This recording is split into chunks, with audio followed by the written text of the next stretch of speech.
Louange à Allah, Seigneur des mondes, et que la paix et la bénédiction d'Allah soient sur son prophète Muhammad sallallahu alayhi wa sallam, lumière des cœurs et guide des âmes. Chaque jour, certains sourient, mais leur cœur saigne en silence.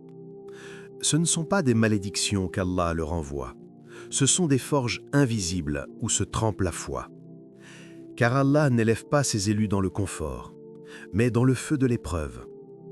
Le prophète sallallahu alayhi wa sallam a dit « Le fort n'est pas celui qui terrasse les gens, mais celui qui se maîtrise lorsqu'il est en colère. » Sahih Bukhari, Sahih Muslim.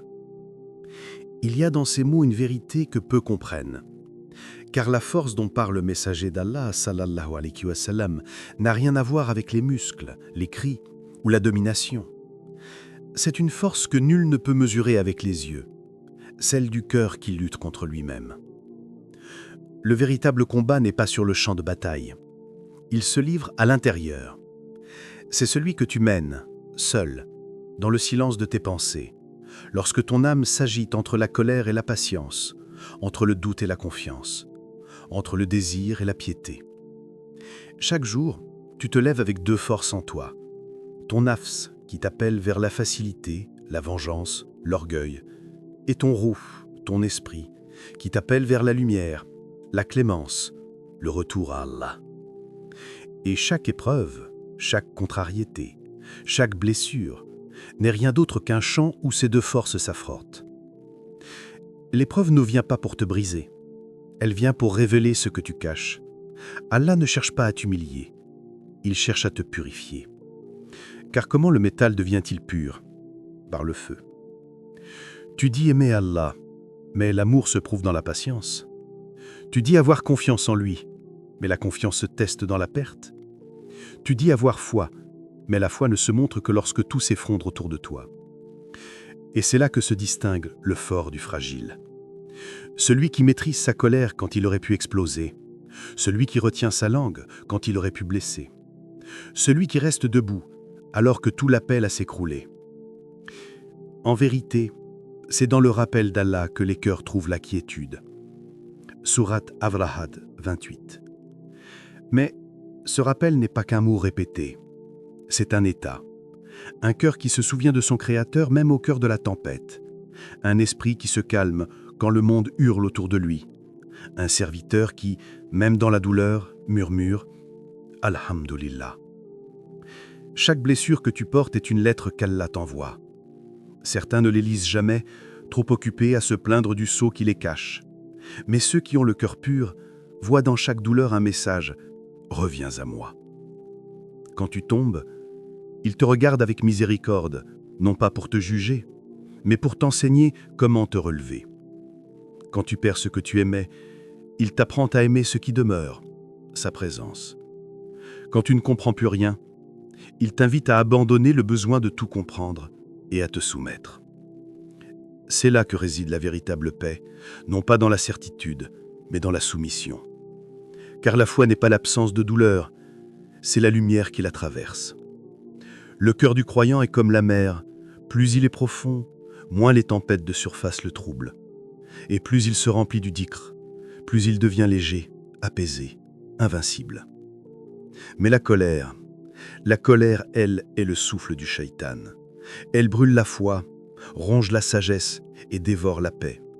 Combien de foyers détruits, combien de cœurs brisés, combien de regrets nés d'un seul instant où on a laissé le feu parler. Le prophète sallallahu alayhi wa sallam a enseigné « Si l'un de vous se met en colère, qu'il garde le silence ». Et il a répété cette parole 3 fois.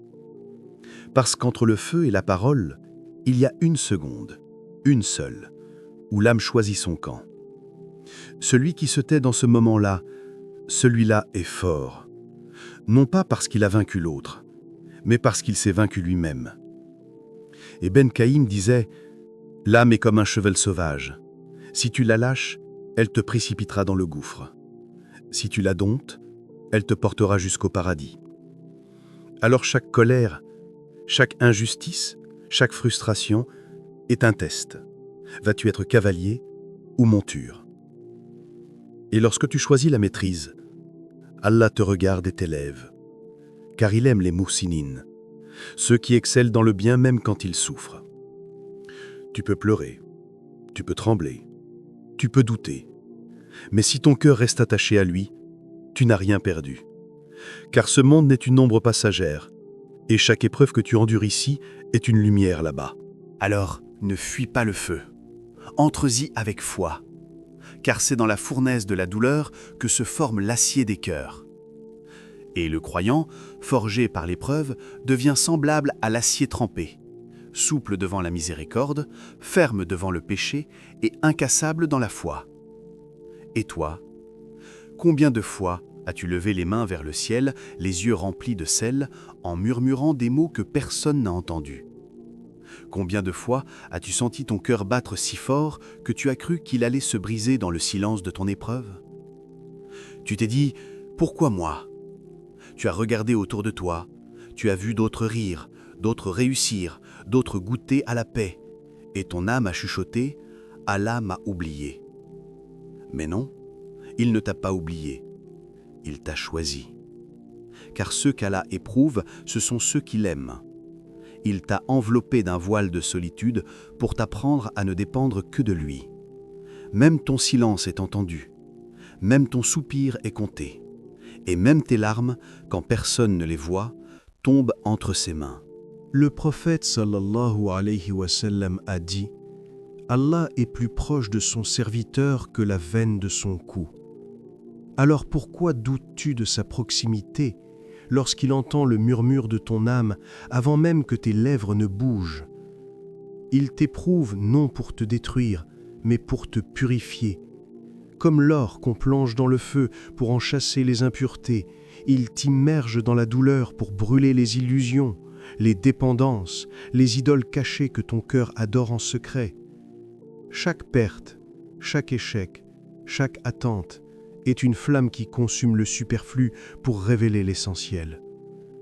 Ibn Qayyim, que la miséricorde d'Allah soit sur lui, disait « Allah aime le serviteur qu'il entend l'appeler dans la détresse, car chaque supplication faite dans la douleur est un parfum au ciel. » Ces mots sont des joyaux pour celui qui souffre, car la douleur du croyant n'est jamais vaine. Elle monte comme un fragrant pur vers le trône. Elle témoigne de ta fidélité, de ton refus d'abandonner la prière, même quand ton cœur saigne. Ne sais-tu pas que parfois, Allah te prive d'une chose, pour te donner ce que tu n'aurais jamais cherché sans cette perte? Il ferme une porte, non pour te rejeter, mais pour t'orienter vers une autre que tu ne voyais pas. Chaque nom d'Allah contient un mieux caché. Mais pour le voir, il faut que ton regard se détache du monde et s'attache à lui. Combien d'hommes ont pleuré une défaite avant de découvrir qu'elle les avait sauvés? Combien de femmes ont cru qu'un abandon les détruirait alors qu'il les a ramenées à leur Créateur? La douleur est un messager sévère mais fidèle. Elle frappe à la porte de ton cœur pour dire « Réveille-toi, ton refuge n'est pas ici ». Et quand tu comprends cela, ton chagrin devient adoration, ta solitude devient prière, ton attente devient patience. Le poète disait « Ne crois pas que tes larmes tombent en vain, car dans chaque larme il y a un secret que seul Allah comprend. » Quand tu pleures, ton âme se lave. Quand tu t'inclines, ton orgueil s'efface. Quand tu patientes, ton cœur s'illumine. Et peu à peu, ce qui te blessait devient ce qui te élève. Ce qui t'affaiblissait devient ce qui te renforce. Tu apprends à aimer la sagesse d'Allah même quand elle te fait souffrir, car tu réalises qu'elle ne t'a jamais éloigné de lui, elle t'y a ramené. Le croyant apprend à marcher dans la nuit avec la lumière du dhikr comme seule torche. Chaque subhanallah, chaque alhamdulillah, chaque astaghfirullah devient une respiration de l'âme, un battement de foi dans l'obscurité. Et plus la nuit est noire, plus la lumière du rappel est éclatante. Ne cherche pas à comprendre tout ce qu'elle a fait, cherche à lui faire confiance. La compréhension viendra après la patience. Souviens-toi, Moussa alayhi salam a frappé la mer avant de voir la mer s'ouvrir. Ibrahim alayhi salam a levé le couteau avant que le mouton ne descende. Maryam, alayhi salam, a secoué le tronc du palmier avant que les dattes ne tombent. L'obéissance précède le miracle. La foi précède la délivrance. Et si ton cœur semble vide aujourd'hui, c'est peut-être parce qu'Allah le nettoie avant de le remplir. Ne te demande pas pourquoi tu souffres, demande-toi plutôt ce qu'Allah t'enseigne à travers cette souffrance. Parfois, il te prive de la douceur du monde pour t'offrir la douceur du cœur. Et celui qui goûte à la paix du dhikr ne l'échangerait pour rien de ce bas monde.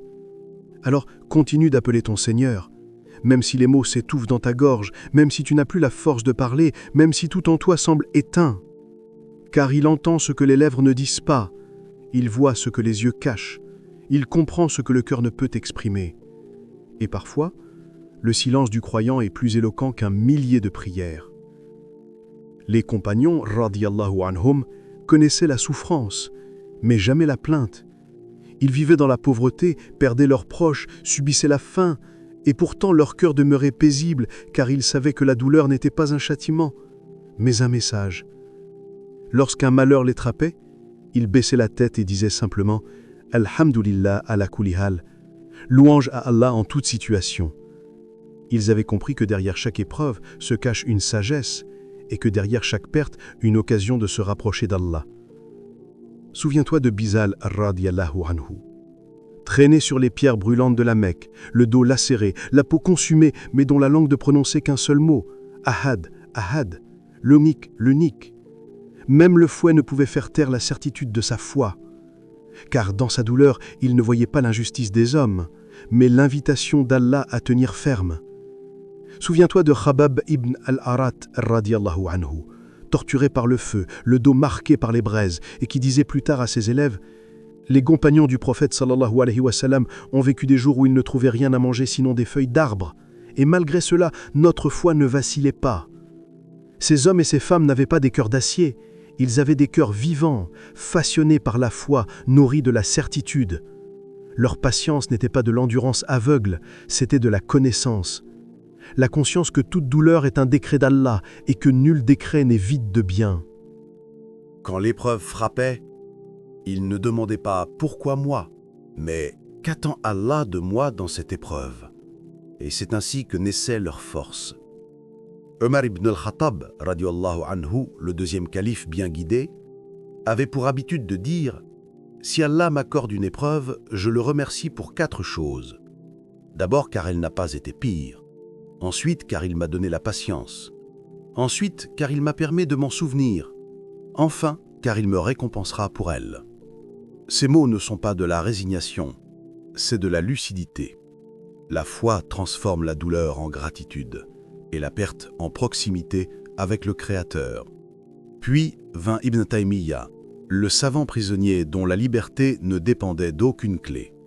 On l'enferma, on le priva de livres, on l'exila, et pourtant jamais il ne perdit la lumière du cœur. Ce que mon ennemi peut faire de moi, ma prison est une retraite spirituelle, mon exil une adoration, et ma mort un martyre. Ces mots résonnent comme une déclaration d'indépendance de l'âme. Il avait compris ce que peu comprennent. Personne ne peut emprisonner un cœur habité par Allah. Le corps peut être enchaîné, mais l'esprit du croyant reste libre, car il vit dans une dimension où ni la peur, ni la perte, ni la douleur n'ont de pouvoir. Dans sa cellule, il écrivait, il méditait, il priait. Le monde extérieur voyait un prisonnier, mais le ciel voyait un adorateur en retraite. Et c'est dans cette obscurité que ces mots sont devenus lumière. Il disait encore, « Le paradis du croyant est dans son cœur, nul ne peut le lui enlever. » Quelle sagesse! Car il existe un lieu en l'homme où aucune épreuve ne peut pénétrer. Le sanctuaire du dhikr, le refuge du tawakkul, la confiance absolue en Allah. Les anciens savaient que la douleur n'est pas une ennemie, mais une enseignante sévère. Elle apprend à l'homme ce que les livres ne peuvent enseigner. Elle brise les illusions, elle dépouille l'âme de son orgueil, et elle révèle la sincérité de la foi. Ibn al-Qaïm disait « Les blessures du cœur sont des clés vers Allah. Celui qui fuit la douleur fuit la guérison. » C'est pourquoi il ne redoutait pas les coups du destin. Il savait que l'épreuve, c'est la main d'Allah qui façonne son serviteur. Chaque malheur était une pierre sur le chemin de la purification. Regarde les prophètes alayhimus salam, aucun n'a échappé à la douleur. Youssouf fut jeté dans un puits, Moussa fut exilé, Ayoub fut privé de tout. Et pourtant, tous ont dit « Inna lillahi wa inna ilayhi raji'un ». C'est ce langage-là que les compagnons ont appris, la langue de la patience et de la gratitude. Ils savaient que la plainte affaiblit la foi, non pas parce qu'Allah interdit de pleurer, mais parce que la plainte détourne du sens. Pleurer, c'est humain, mais se plaindre, c'est oublier que le décret vient d'un sage. Ainsi, leurs larmes coulaient, mais leur langue glorifiait Allah. Leur douleur était réelle, mais leur paix intérieure l'était davantage. Et c'est cela, la véritable grandeur. Vivre dans un monde d'épreuves, sans que le cœur ne cesse de dire « Alhamdulillah ». Ces hommes et ces femmes ont bâti une civilisation sur une fondation invisible, la certitude qu'Allah est avec ceux qui patientent. Et parce qu'ils ont accepté la douleur sans se plaindre, ils ont goûté à une sérénité que le monde moderne a perdue. Quiconque place sa confiance en Allah, il lui suffira. Sourate Al-Talaq 3. Ce verset, à lui seul, contient tout un monde. C'est la promesse du Très-Haut à celui qui s'abandonne sincèrement. Une promesse qui dépasse les frontières de la raison, car elle parle à la foi, pas à la logique. Le tawakkul, la confiance en Allah, n'est pas une simple idée. C'est un état du cœur, une respiration de l'âme, une lumière qui s'allume quand tout s'éteint autour de toi. Le croyant apprend à marcher dans le désert de l'incertitude avec la certitude comme seule boussole. Et c'est dans le silence de ce désert qu'il découvre la voix d'Allah. Celle qui murmure au fond de l'âme « Ne crains rien, je suis avec toi ». Chaque épreuve est une main tendue du Très-Haut. Mais combien d'hommes détournent le regard, voyant dans cette main non la miséricorde, mais la brûlure. L'homme impatient ne voit que la douleur. Il frappe du pied, il questionne, il s'indigne. Son cœur s'agite comme une mer en tempête. Mais le croyant, lui, ferme les yeux et dit « Hasbi Allahu wa ni'mal wakil » « Allah me suffit, il est le meilleur garant ». Et dans ce mot, tout s'apaise. Car la confiance en Allah, c'est poser ton fardeau aux pieds du Seigneur et dire « Je ne comprends pas, mais je t'ai choisi toi ». Al-Ghazali, le médecin des âmes, disait « Le feu de l'épreuve éteint les flammes de l'ego. Celui qui patiente goûte à la paix avant même la délivrance. » Quelle sagesse! Car l'épreuve n'est pas seulement une douleur, c'est un feu purificateur. Et ce feu ne consume pas pour détruire, mais pour révéler. Comme la pluie lave la poussière, l'épreuve lave le cœur. Elle arrache les racines de l'orgueil, elle étouffe les murmures du nafs. Elle enseigne à l'homme ce que les livres ne peuvent pas transmettre, la dépendance absolue envers Allah. Celui qui a goûté à cette paix intérieure sait que la délivrance ne se trouve pas après la patience, mais dans la patience. C'est là que réside le secret des bien-aimés d'Allah. Regarde la création autour de toi. Le soleil ne se lève qu'après la nuit. La terre ne donne ses fruits qu'après la pluie. Et le cœur ne s'épanouit qu'après la douleur. Ainsi est la loi divine. La lumière suit toujours l'obscurité. En vérité, avec la difficulté vient la facilité. Sourate Ash-Shara 6. Remarque qu'Allah n'a pas dit « après la difficulté », mais « avec elle », car la facilité naît au cœur même de l'épreuve. Celui qui regarde avec les yeux du cœur voit dans chaque malheur une ouverture invisible, un bien caché que la raison ne peut saisir. Le tawakkul n'est pas la passivité. Ce n'est pas attendre que tout s'arrange sans agir, c'est agir avec conviction, puis déposer le résultat entre les mains d'Allah. Quand Ibrahim alayhi salam fut jeté dans le feu, il n'a pas cherché à fuir. Son cœur a simplement dit « Hasbi Allahu wa ni'mal wakil ». Et Allah a ordonné au feu « Sois fraîcheur et paix pour Ibrahim ». Sourate Al-Anbiya 69. Le feu ne s'est pas éteint, mais il a cessé de brûler. C'est cela, le miracle du tawakkul. Ce n'est pas que l'épreuve disparaisse, c'est que la douleur perde son pouvoir sur toi. Les savants disaient « Celui qui s'attache à Allah dans l'adversité sera porté par lui dans la facilité. » Et Ibn Ata'Allah ajoutait « La patience au moment du choc est un signe de la sincérité du cœur. » C'est à ce moment précis, quand le cœur se brise, quand la raison chancelle, quand tout semble perdu, que la foi se révèle telle qu'elle est. Allah ne regarde pas combien tu souris dans la facilité, mais combien tu te soumets dans la douleur.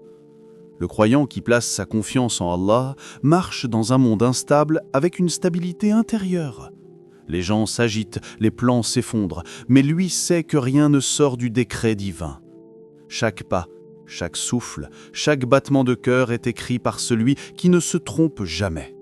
Et quand cette vérité pénètre profondément le cœur, les peurs se dissolvent, la colère s'éteint, l'âme goûte à une paix que ni l'argent, ni le pouvoir, ni la gloire ne peuvent offrir. Ceux qui ont cru et dont les cœurs se tranquillisent à cause du rappel d'Allah, en vérité, c'est dans le rappel d'Allah que les cœurs trouvent la quiétude. Sourate Ar-Ra'd 28. C'est cette quiétude-là que le prophète sallallahu alayhi wa sallam offrait à ses compagnons. Il leur enseignait que la paix ne se trouve pas dans la victoire, mais dans la soumission. Pas dans le contrôle des événements, mais dans la confiance absolue en celui qui les gouverne. Ainsi, le croyant apprend à vivre avec une double conscience, celle de la réalité apparente, le monde, ses douleurs, ses pertes, et celle de la réalité cachée, la main d'Allah derrière chaque chose. Et quand ces deux mondes se rejoignent dans son cœur, il ne voit plus l'épreuve comme un obstacle, mais comme une invitation à s'abandonner, à se délester de soi, à se fondre dans la sagesse du Très-Haut. Et dans cet abandon, il découvre la paix, celle que rien ne peut troubler.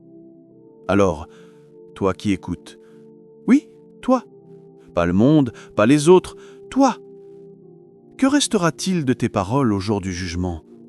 Combien de tes prières étaient pour Allah et combien pour ton image ? As-tu dompté ton ego ou est-ce lui qui tient la bride de ton cœur ? Le prophète sallallahu alayhi wa sallam disait « Le véritable combattant est celui qui combat son propre ego dans le chemin d'Allah. Et si ce combat, tu l'avais oublié ? Si, sans t'en rendre compte, tu avais baissé les armes ? Regarde-toi. Tu cours, tu construis, tu rêves, mais vers quoi ? Chaque jour, tu ajoutes des pierres à un édifice que la mort détruira d'un souffle. Et pendant ce temps, ton cœur, lui, se vide. Tu nourris ton corps, tu oublies ton âme. Tu parles à tous, sauf à celui qui t'écoute toujours. Combien de fois as-tu dit « Demain, je changerai » ? Mais demain appartient à Allah, pas à toi. Et si ton dernier souffle était celui que tu respires maintenant ? Ne maudis plus l'épreuve, elle t'élève. Ne fuis plus la douleur, elle t'épure. Car ce que tu appelles malheur est souvent la main d'Allah qui te ramène à lui. Quand tu perds quelqu'un, il te rappelle que tout lui appartient. Quand ton projet échoue, il t'enseigne que rien ne tient sans son décret. Quand tu tombes, il te montre la beauté du retour. La douleur n'est pas un châtiment, c'est une leçon d'amour divin. Et chaque larme versée dans la solitude est une prière que les anges élèvent vers le ciel. Allah ne t'éprouve pas pour te punir, mais pour t'enseigner à voler.